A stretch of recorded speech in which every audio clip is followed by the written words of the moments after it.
Today I want to give you an update on what's happening with the convoy in Canada. I'm recording this February 8th. It's very possible I won't be able to upload it until February 9th because it's a little later in the day than I'm used to recording. But that's because the situation is evolving so quickly. It takes a lot of time to find the first-hand accounts of things. It takes a lot of time then to watch entire video streams and get the pertinent parts out of it to keep it short enough that I can bring it to you. So I apologize. Things may have changed a little bit after in the meantime. So keep that in mind as well. But my aim today is to show you the clash and the contrast between what the media and the politicians are saying about the convoy and what the convoy organizers themselves are saying, what lawyers are saying, what people down on the street at the convoy protests in Ottawa and elsewhere are saying. I have to show you that clash because it's astounding. It's absolutely astonishing. The level of lies, extremely, I would say honestly, very dangerous lies that are being put out there by the leaders of political parties in this country and the media.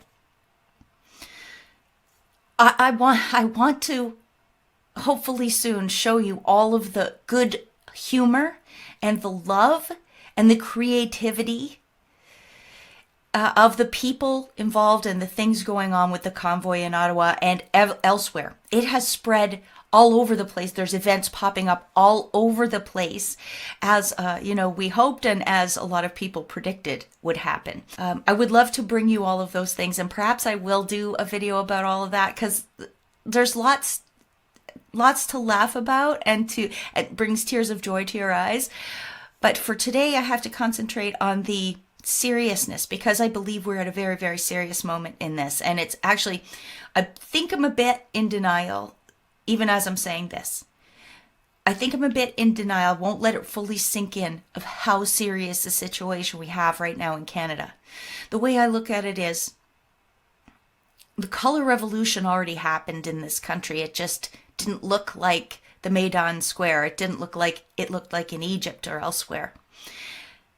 It happened by stealth, and it's globalism. It's Klaus Schwab in the World Economic Forum with his hives. There are countless underground groups that have been particularly groomed and then put into positions in the media, in city halls, in bureaucracies. They're not out front. You would never recognize these people, but then you start looking at them and they're part of the World Economic Forum. The color revolution already happened. All of these people already did it. And so what the truckers and the farmers and the tow truck drivers and others are doing is they're actually trying to fight the power that came in and took over this country at some point in the past. And this is a real war. It's a real war. Like, it is either everybody stops now and cuts their losses and says this fight is unwinnable, and we take our lumps that we'll surely get no matter what anyway.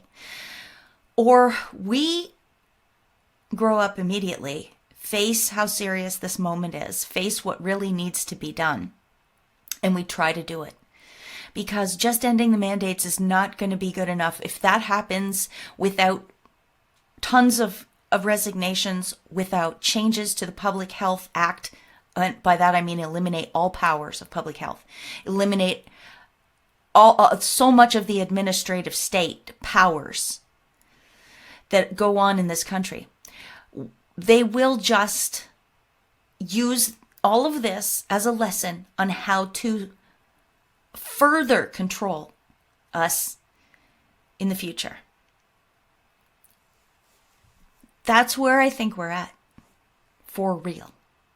So let me start by actually, I'm going to let an American tell you what he sees when he looks out at this, what's happening in Canada. It's Mike Huckabee. All right, he just gave a pretty good few-minute synopsis of what he sees when he looks at Canada. As the massive trucker protest continues in Canada, Prime Minister Justin Trudeau, still in hiding, tweeting this little gem. He said, and I quote, "Today in the House, members of Parliament unanimously condemned the anti-Semitism Islamophobia, anti-black racism, homophobia, and transphobia that we've seen on display in Ottawa over the past number of days. Together, let's keep working to make Canada more inclusive, end quote. Now that's some desperation right there, throwing every worn-out ism at his critics, accusing them of being frothing Klansmen, all because they object to onerous COVID restrictions, as well as to mandates that have been destroying their livelihoods. These protests are also enjoying broad public support, so he had to try to throw the entire kitchen sink, heck, even some of the pipes under the sink, at his opposition. And by the way, if you actually take a look at some of the photos of the truckers and protesters, you'll see that many of them are in fact Sikh immigrants from India. The only way Trudeau is making Canada more inclusive is by bringing so many people together to support the truckers and to reject his empty woke nonsense. The good news is that while Trudeau obviously fails to get the message, others can sense which way the wind is blowing, and it's blowing away from government seizing more power and trampling on people's rights with destructive health emergency measures that aren't even helping. The Premier of Saskatchewan wrote a letter of support for the truckers and set a target date of this month to end vaccination requirements, saying they're no longer reducing the transmissions of the Omicron variant. And Quebec's Premier, surprised by the huge public backlash, dropped his plans to tax the unvaccinated. And it's not just in Canada.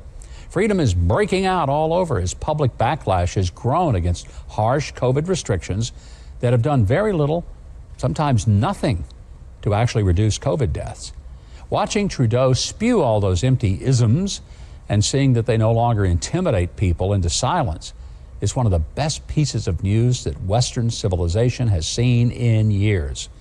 If for no other reason than that, those Canadian truckers have earned a big salute from everyone who cares about freedom of thought and speech, or limited government and the rights of the individual. Let's hope this moment is the last gasp of mindless, unscientific COVID compliance theater by our hypocritical elites. So that was Mike Huckabee's take, not very flattering for Trudeau. And I think he spoke a lot of truth there, telling hard truths. And see, he's safe outside the country. So he's not subject to the censorship that we have here. You don't hear a lot of people in Canada on the media talking like that. Probably nobody in the mainstream media talking like that, and you won't ever. Trudeau pays for all the mainstream media in this country, $700 million a year. And the rest are censored. There's also a woman from Germany who speaks very strongly on a lot of issues, and she told Canada, "Dear Canadians, do not give up. You are on the right path. Your bravery and determination to stand up for freedom, democracy, and the rule of law has inspired others to stand up." There's immense popular support in this country for this protest, as shown here in the extremely left-leaning Toronto Star poll from February 6th that got 106,000 votes. Have your say. Was Ottawa right in declaring a state of emergency due to the protests? 92.39% of people said no. People have a right to protest. There's another poll a little older from the Toronto Star where they ask the question, do you support the protests? And 62% of people said yes. And interestingly, so there's two-thirds roughly, two-thirds of people said yes, they support the protests. Of course, today in the media, there's new polls that say the exact opposite. 60-something% of Canadians do not support the protests. So these guys just lie. They lie bold-faced, complete inversion.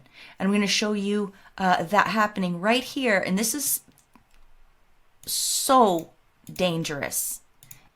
This man right here is called Jagmeet Singh. I want you to listen to the little video that he put out today. It's just a part of it. It's clear that the stated intent of this convoy is to overthrow the government. It's in their memorandum of understanding. It's clear they're not hiding away from it. and they are harassing citizens. They are threatening people, assaulting people, and recent examples of setting fire to a building because they're fed up with the noise.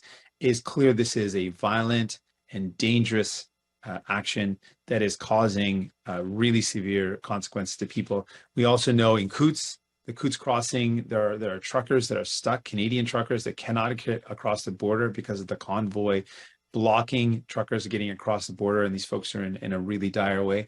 We know that other cities are experiencing this as well, Toronto and Quebec to lesser extents. But we first and foremost need to meet with the municipalities and sit down about what we can do to help solve this problem. Secondly, what's clear, and I alluded to this before, that the intent of this convoy is clear. They want to overthrow the government. And now there is clearly foreign interference. There are many examples of American politicians and other folks that are funding this direct action that is trying to undermine our democracy. It's directly attempting to undermine our democracy, replace elected officials with unelected committee made up of members of who knows how they're chosen. It is clear that this is not a protest. This is an act to try to overthrow the government. And 3 times in 2 minutes, 20 seconds, he said that the truckers are trying to overthrow the government. He said that 3 times in 2 minutes. And he said that it's written down right in their memorandum of understanding, which is the early document that listed the demands that the truckers and the convoy organizers had put together. It says no such thing. The truckers and convoy organizers have never said any such thing, not even close. But a leader of a political party, Jagmeet Singh, a leader of the National Democratic Party, NDP party in Canada, and he's a member of the World Economic Forum Young Global Leaders group, so he gets a lot of play all around the world. They make sure his message gets out. This is honestly really scary to me, that he would go so far in lying and inciting hatred. Here are 3 clips from a press conference that the convoy organizers held. It was in the wee hours of February 8th. Altogether, it's about 7 minutes long, but I think it's very important that people hear from the organizers themselves. So here you go. Just before everyone passes out of heat exhaustion, do you have a final synopsis, Tom, and then we'll close the line. I just think it's really important to clarify one thing for everybody. We are not occupying Ottawa. We are protesting peacefully in Ottawa. I want to make that very, very clear. We are not occupying. This is not our home. We want to go home. We are here protesting peacefully. Yeah. You want a synopsis? I want to sit at a table with all of these people and people that can make a decision. And I want our scientists to sit at tables with their scientists and answer, improve the science that they keep telling us to follow. Okay? Because from our perspective, or from my personal perspective, all I'm seeing is political science, not actual medical science. And I'm tired of seeing that. Okay? I think the Canadian viewers or the Canadian public are smart enough to know the difference between political science and theater and actual medicine.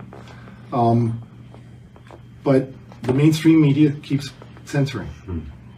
They block purposely. You know, it's almost akin to something you would expect to see in North Korea and China, the way they control the media around here. And I'm sorry if that upsets the mainstream media, but you've been disrespecting viewers for 2 years straight, and I'm sure even long before. It would be great if they started actually reporting the news instead of creating it. Okay?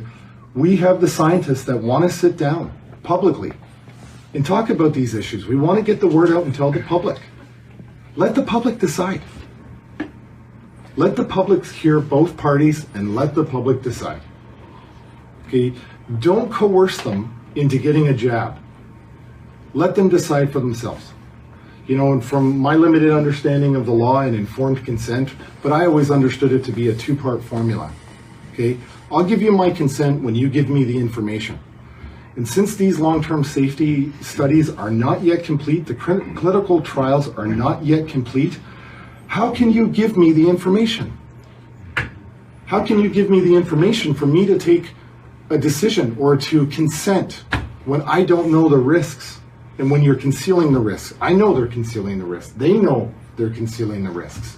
Let the public know. Let the public know what the risks are and let them make a free choice, which is their constitutional charter right to do so. I'll meet with them. I'm prepared. We are prepared. All of us. Our scientists are prepared. They're dying to get in a room and talk to him. Or doctor, I know you want to say something.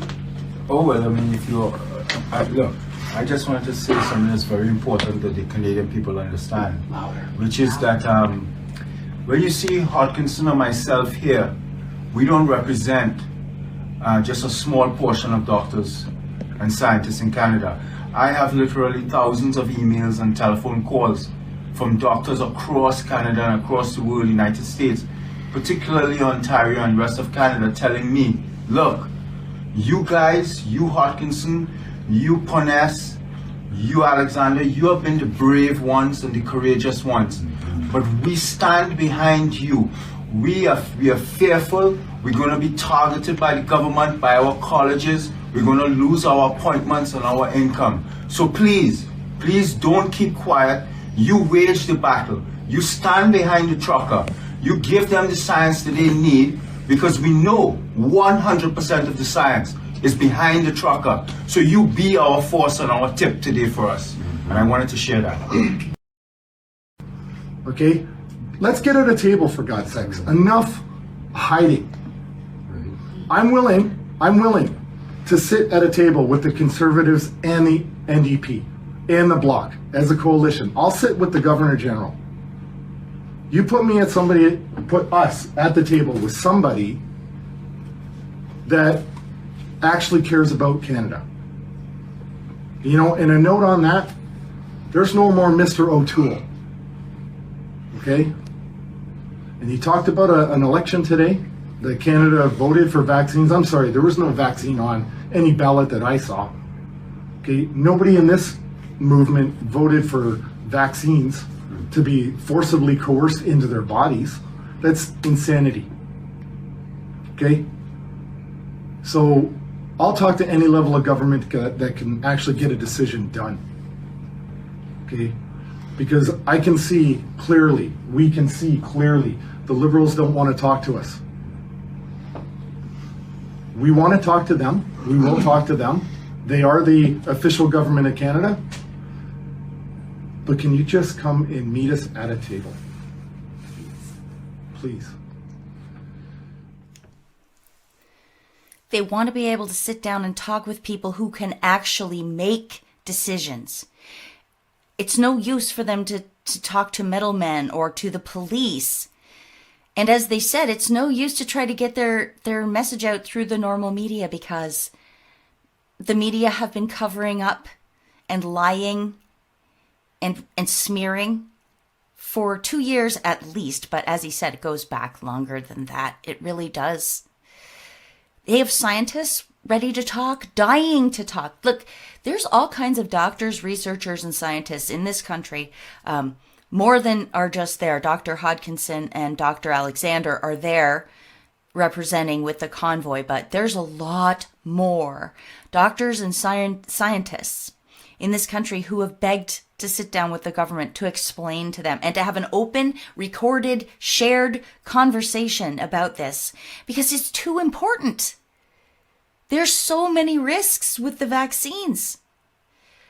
People need to know. Informed consent needs information, up-to-date information. And the other point, let's face it, like he said, the time has not even passed for them to have done a proper long-term study. So anyone who is refusing a vaccine right now, maybe they won't. Maybe they will have one after the long-term data is in. And it's completely ridiculous to ask people to give up on that standard scientific principle. This is, like he said, political science, not actual science. So that's what the convoy is saying. But you saw how Jagmeet Singh characterized it. And of course, you know already that Trudeau is doing the same thing. He says these science deniers are racists, misogynists, white supremacists, Islamophobes, transphobes. Literally, he has said this. And he has said, do they deserve to take up space in our society? That's the level of tyranny that we're under here. People don't know how bad it is in Canada, and I'm going to try to put together a video showing all of the things we've endured. Because I think that the international community is just starting to realize how bad our mandates and lockdowns have been here. Extremely bad, draconian, and no let up on any of them. All right, what's next? Right, I tried to post those video clips to counter Jagmeet Singh's narrative, and look what happened on Twitter. Your video file is not compatible. It's exactly the same video file as I've always used. So this is another way they censor. Just even gathering and sharing information is being stopped. It's being made much more difficult. Now, Jagmeet Singh, along with a bunch of other politicians and talking heads, are putting out these lies, these dangerous lies. And here's a couple of mainstream media parrots just going along with it. Evan Solomon from TV Ontario, which clearly is government funded. He says the organizers repeatedly and openly show they have no interest in the democratic process or the rule of law. Not just their MOU, but here the spokesperson says he's willing to sit as a coalition with elected MPs in government. Democracies don't work like that, says Evan Solomon. What just a bunch of garbage. And Andrew Coyne writes for the National Post. He's part of the Laurentian elite. That's what we call our entrenched families, sort of royal families of Canada. Andrew Coyne is a member of one of those families. He says, I'm tired of the pandemic does not equal I support replacing elected government with a junta made up of the convoy leaders, the Governor General, and the Senate. This whole thing is a lie. You heard the convoy leaders themselves talk about how they want to sit down. And look, that's how it works. The government sits down with union leaders. The government sits down with First Nations groups and coalitions and leaders. The government sits down with environmental groups. This is a group they don't want to sit down with. Why? Because it actually is threatening to the globalist agenda. We're a force they don't control. You see, they have a lot of control over the First Nations groups, over the eco rights groups, whatever you want to call them, the green groups, and the unions. There's money that flows back and forth between the government and those groups. There's no money flowing from the government to the convoy group. In fact, as you know, the government got GoFundMe to shut down the $10 million account of the convoy the other day. What happened, and this probably terrifies the government as well, is that the convoy group started a fundraiser on another platform called Give, Send, Go, which is a Christian-based organization. Thank you, God. And they've already raised, well, last time I checked, which was hours ago, it was $5,400,000 US. So they're creeping up to the total that the government took away from them in the first fundraiser. They're creeping up to that. So the government's freaking out. Like, Trudeau made an announcement that he wants to try to criminally charge Americans who sent money into that fund. He wants to try to criminally charge them. I think that's pretty delusional, except when you consider that Trudeau himself is a World Economic Forum young global leader. So he's in this club, this cult that I talked about at the beginning. So Trudeau has all of these powerful entities that want Trudeau to succeed because he's putting in the globalist agenda, the Great Reset agenda. So will they help him out? Will they try to get these people criminally charged in the United States? Will they pull some strings? You know they're pulling strings all over the place. You know they're freaking out. I think part of the reason Trudeau disappeared is he needed to have an emergency sort of strategy session with these people, the globalists. How are they going to shape the narrative? How are they going to get the public sentiment to turn against the truckers? Because they need that above all. But they're losing. That makes me really happy. They're losing the support for this, for the movement, the truckers, the farmers. It is a working man's revolution that is underway here. And we are not professionals, and it is not centralized. That's another big thing that I don't think the world understands. There are, I don't know, 20 probably, around 20, maybe more, if you count smaller ones, convoys all around the country. There's some that are very big and long lasting that don't get talked about. One at Coutts, Alberta, one in, I'm going to mix them up so I don't want to say, but I know there's happenings in Winnipeg, at the Windsor border, at the Coutts border, in Milk River, in Lethbridge. I believe there was one in Victoria, BC. I think there's one in Osoyoos now, a border blockade, BC. There was a huge rally in Quebec. See what I mean? I'm going to miss some. So I don't want to keep, but there's more. There's at least double what I've just said. Big and small. So the convoy people have heard that 1,800 riot police are being sent to Ottawa, and they don't know when. They don't even know if that's true. They've got a suspicion that all their communications are going to be cut soon. And they know for a fact that a processing center is being set up just outside of Ottawa, where they believe the plan is to basically come in like the police did in Toronto in the G20, and they kettle people, which is it's like herding sheep. They try to push them all from various angles into a central location. Then they tear gas them, or at least that's what they did at the G20.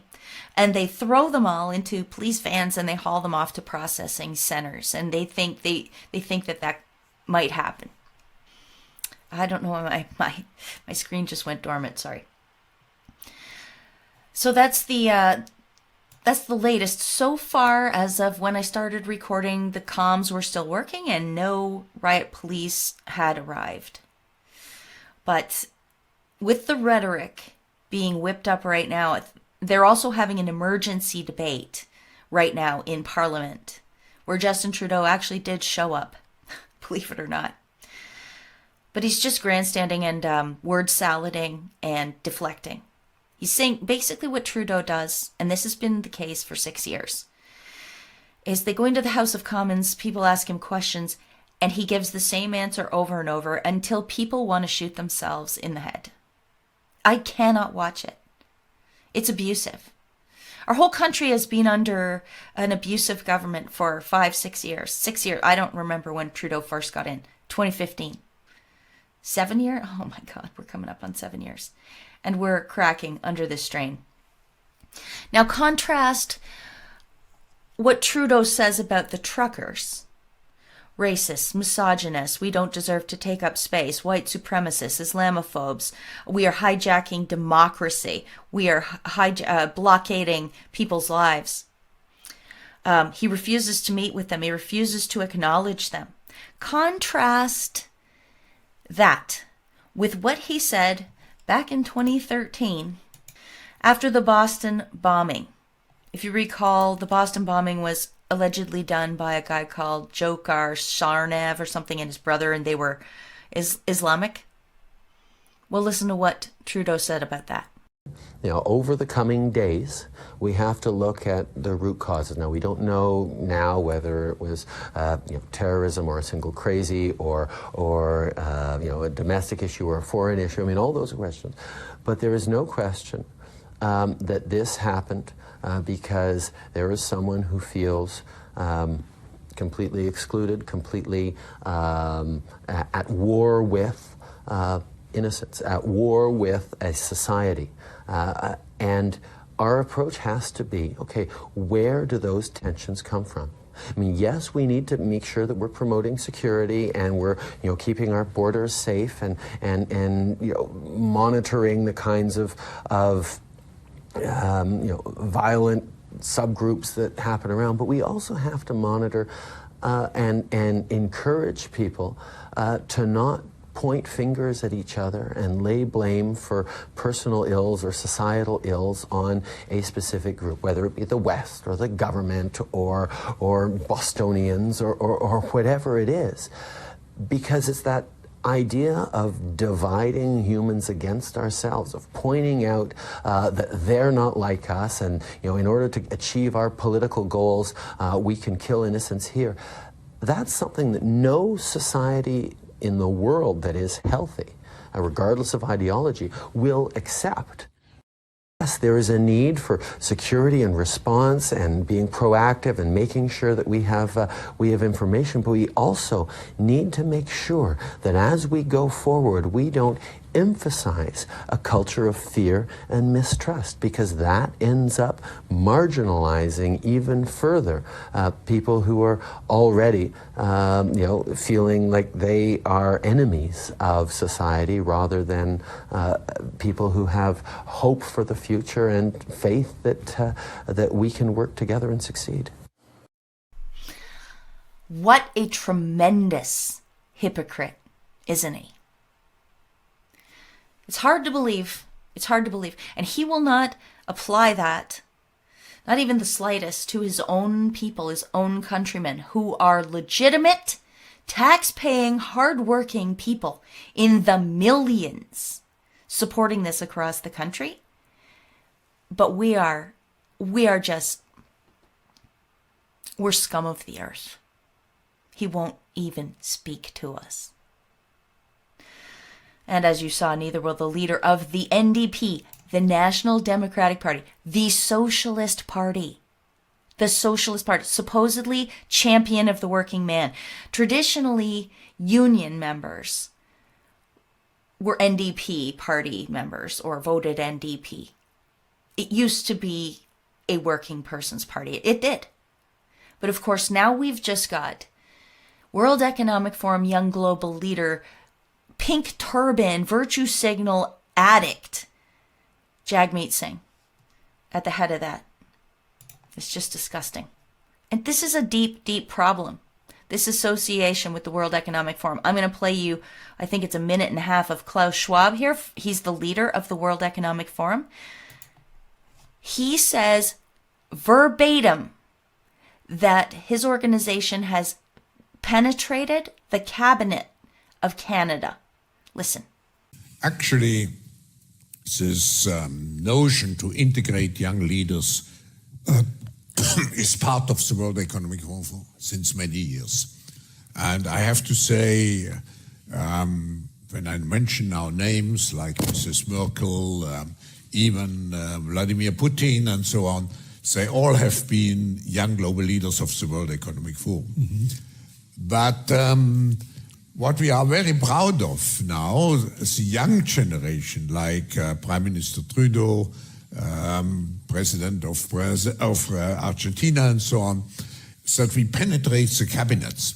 So yesterday I was at a reception for Prime Minister Trudeau, and I know that half of this cabinet, or even more half of this cabinet, are actually young global leaders of the World Economic Forum.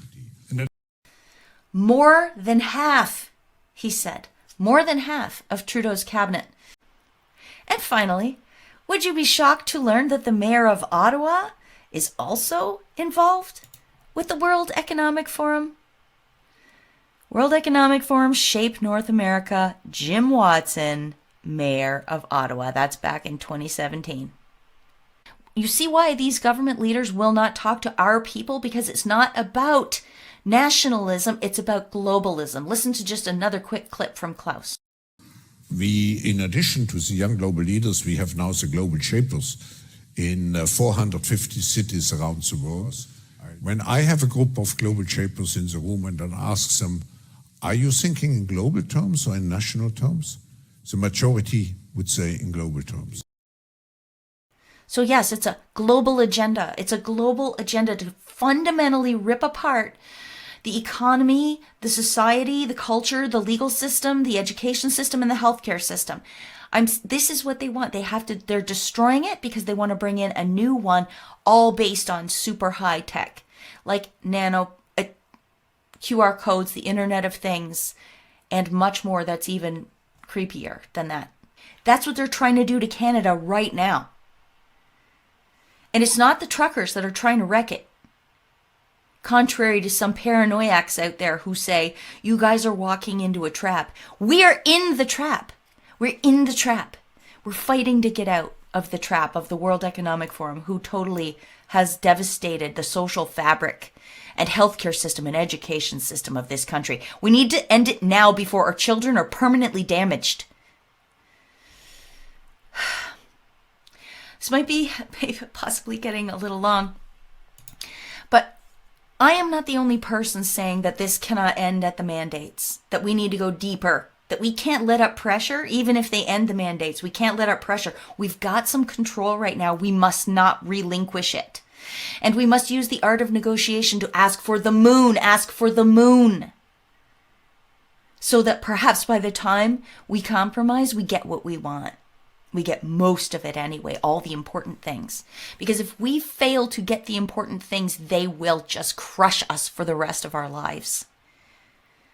And keep in mind, everybody listening from an international audience, yes, it would be much easier to leave Canada. But A, where are you going to go? And B, here's the real kicker. You need to have a vaccine to leave or get back in. If you try to drive, you have to go across the US border, you need a vaccine. If you fly, you need a vaccine. How are we supposed to leave unless we take a vaccine? You see? So, all right, I was saying I'm not the only person saying we need to go much farther than just demanding the mandates. And here is a great interview between Laura Lynn Tyler Thompson and Bruce Pardy, who is a lawyer in Canada who's thought a lot about this type of thing. I think I'll just play you the 2.5, 3-minute clip that I've edited from that longer interview. Here you go.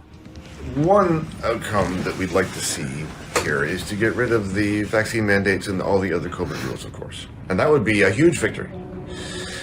But I think we should also consider it in this way. Once all the COVID rules are done, we still have a problem because the law is now working in a certain way. And that was the ground into which the COVID plant was thrown and thrived. And there are certain premises in that law and the way that we are governed now that are really a problem. And in order to really turn this ship around in this country, we have to change some of those premises. So here's one, just for example. There's a general premise now, I think, amongst our, what I might call our governing class, that experts are the ones who should tell us all what to do. They're the ones who know best, who have the best judgment, and the rest of us really are too silly to be able to make our own decisions. So now we have a conviction held by a significant portion of, again, what I might call that the governing class, and by that I'm including, you know, politicians and policy officers, government officials, academics for the most part, mainstream media. That class of people believes in expertise not just as something useful, but as a license to direct society, to manage it, to mold it, to get what they believe are good outcomes. And that is not a free society. That's a managed society. And that's really what this battle is about. So part of the problem, I think, here is the extent to which our administrative state has taken over everything. Right? So the charter is not really designed to deal with this kind of situation, and certainly the original Constitution was not. The administrative state is not provided for in our original Constitution. But we now have a governance model in which the state is involved in everything under the sun. There are rules and regulations and directives and policies about everything. And so the notion that you are free to do as you wish, you're free to contract with other people to get your supplies and services and so on away from government is really almost not true anymore, because all these areas of commerce have regulations and rules, and the government coming in and saying, you'll do it this way, not do it that way. And so we've allowed that. We have crossed the threshold, right, and it's really hard to get out. We have big government. Yeah. And we need to, as a people, decide we don't want big government anymore. Correct. Which is... And in order for that to happen, you really have to have a critical mass of the people who say, we don't like the way this is anymore. Okay. And that extends beyond the COVID thing. I mean, the COVID thing is very important, crucial, and a crisis. And we have to get through the crisis. But once the crisis is done, once we get rid of all the COVID rules, a lot of these problems will remain.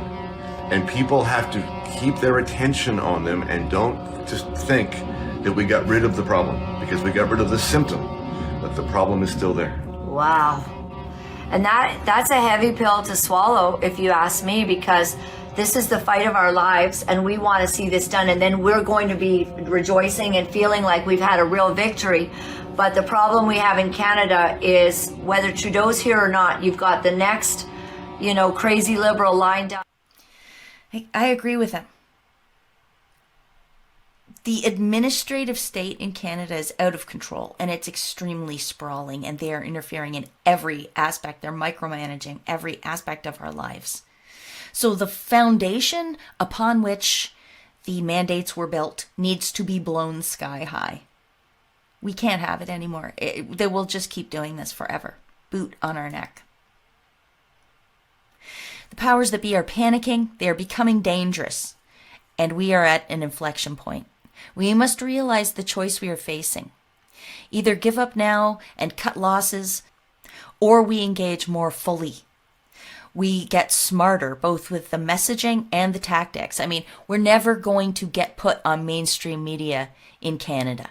I mean, unless we can dream up some scheme where we go fund me to buy back, say, the National Post or something from Trudeau's Liberal. I mean, obviously they're just prostitutes. They're for sale.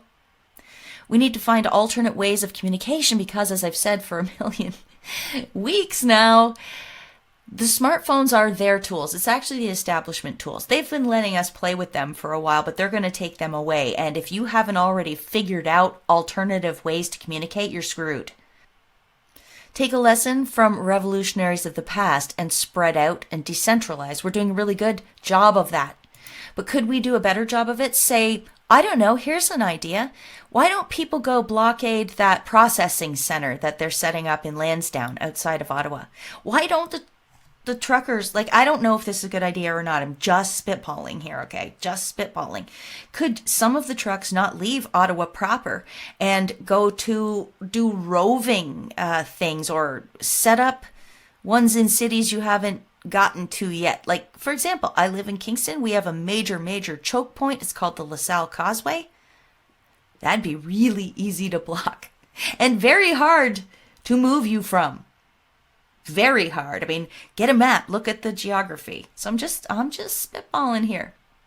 And look, I believe we have the majority. Don't fear. We have the majority. Be confident in that. What could they possibly do? What could the government possibly do to make us lose support? Anything the government does will gain support for our side. Anything.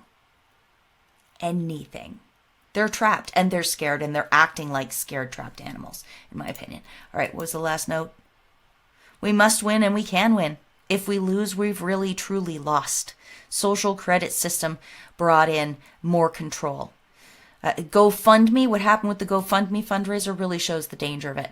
If you do the wrong thing, snap, they just disappear, your whole life savings. And that's what each individual will be under.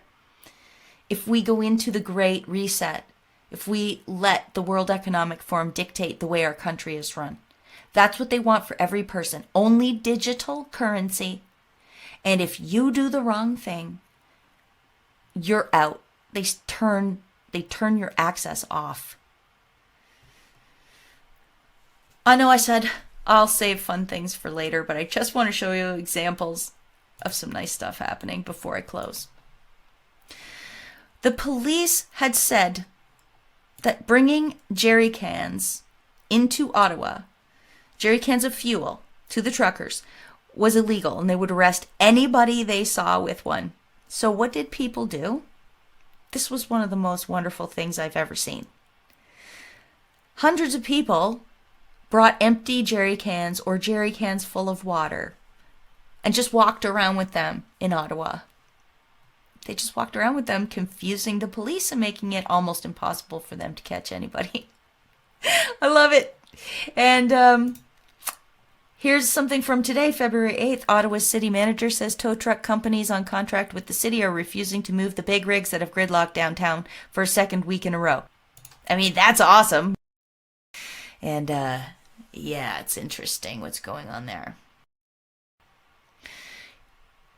To show you what we're fighting for, an example of the world we're fighting to prevent. Here is a vaccine clinic in Laval, Quebec. And what they've done, look at this little boy. Doesn't he look like a total slave? This is so sickening. That's a virtual reality headset they've got on him. And they play scenes so he feels like he's in a 3D virtual reality while they jab him with a needle. Like this guy, Canadian Kryptonaire, says, reminds of pedophiles. Sickening. Canadian COVID vaccination center soothes children's anxiety with VR headsets. The VR headset is given to children between 5 and 11 years old to distract them while taking the vaccine. That is disgusting. And that's the Great Reset world. It will all be like that. And if you're not going to fight for your kids, what will you fight for? All right, and the last word in this video is going to go to this woman from Romania talking to a trucker at the protest. It's 47 seconds long. Listen. Please stay, don't go. We've been here last weekend, we're coming every time, every weekend. Because if we lose this, we lose everything. We're going to be their slaves. I'm begging you, don't go. My child is 10, and he made a TikTok, and he said, I escaped communism when I was 10 in Romania, and now my son is 10, and he says he's entering it, so we can't have that happen. Please don't go. Please stay. Please stay. I will do everything I can to stay. Thank you. I promise. Thank you so much. We love you all, the truckers. Thank you so much. God chose you to free this country. I know he did. Once you've lived it, once you've actually uprooted your whole life, left your country and your family behind, your whole history behind, to come to another country, in this case from Romania, communist Romania, to Canada, when she was 10. Her family had to make that decision. She did that, and now the nightmare is happening here in Canada as well. And she wants to save her 10-year-old son from this. Keep in mind, as I've already said, this woman, unlike her parents, this woman can't just grab her 10-year-old son and leave this country. Is that not completely shocking that they've also sealed us in here in Canada while they experiment on us like this? Will they torture us like this? Will they call us terrorists?